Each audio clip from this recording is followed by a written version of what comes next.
நண்பா தளபதி ஃபேன்ஸ் எல்லாத்துக்குமே வணக்கம்.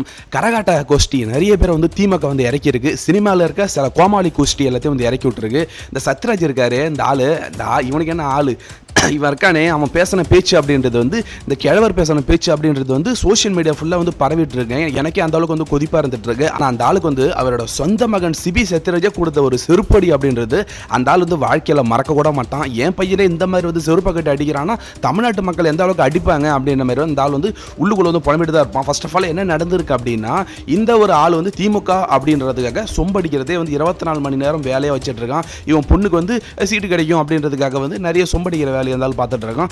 எஸ்டர்டே பெரம்பூரில், அதாவது நம்ம தளபதி விஜய் நிற்கிற தொகுதியில் அந்த ராஜா இருக்கார் இல்லைங்களா, திமுக வேட்பாளர், அவரை ஆதரிச்சு வந்து பிரச்சாரம் பண்ணியிருக்காரு.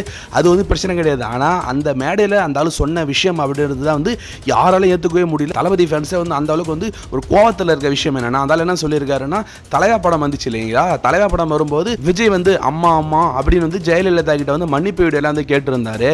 அதெல்லாம் வந்து மறந்து போச்சா, இன்னைக்கு ஸ்டாலின் பேசுற மாதிரி வந்து அன்னைக்கு ஜெயலலிதா வந்து பேசல அப்படின்னு வந்து இவன் வந்து பேசியிருக்கான்.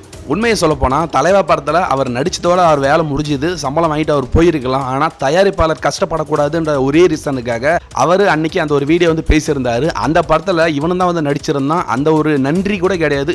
உனக்காகவும் சேர்த்து தான் வந்து எங்கள் அண்ணா அன்னைக்கு வந்து பேசியிருந்தாருன்றதே இந்த ஆள் வந்து தெரியல. அப்புறம் அஜித் வந்தால் கூட்டம் வரும், மற்ற நடிகர் வந்தால் கூட்டம் வரும், ஐயோ நீ வந்தால் என் கூட்டம் வரல அப்படின்னு தான் எல்லாரும் வந்து புலகிறாங்க. அது மட்டும் கிடையாது, சிபி சத்யராஜ் இந்த ஆள் பேசின ஒரு 4 மணி நேரத்துக்கு அப்புறம் வந்து ஒரு போஸ்ட் வந்து போட்டிருந்தாரு. உசுப்பேத்துறவங்கள்ட்ட உம்முன்னு இருக்கணும், கடுப்பேத்துறவங்கள்ட்ட கம்முன்னு இருக்கணும், வாழ்க்கை ஜம்முன்னு இருக்குன்ட்டு வந்து நம்ம தளபதி போட்ட அந்த ஒரு போஸ்ட்டை வந்து சோசியல் மீடியாவில் போட்டு அவங்க அப்பாவுக்கு வந்து ஒரு பெரிய செருப்படி அப்படின்றது வந்து சிபி சத்யராஜ் அண்ணா வந்து கொடுத்துருக்காரு. எப்பயுமே தளபதிக்காக நான் நிற்பேன் அப்படின்னு வந்து சிபி சத்யராஜ் வந்து பேசியிருக்காரு. அந்த தளபதி என்ன நினைக்கிறீங்கிறத கமெண்ட்ஸில் சொல்லுங்கள். அந்த வீடியோ ஷேர் பண்ணுங்கள். சப்ஸ்கிரைப் பண்ணாதவங்க சப்ஸ்கிரைப் பண்ணுங்கள். தேங்க்யூ.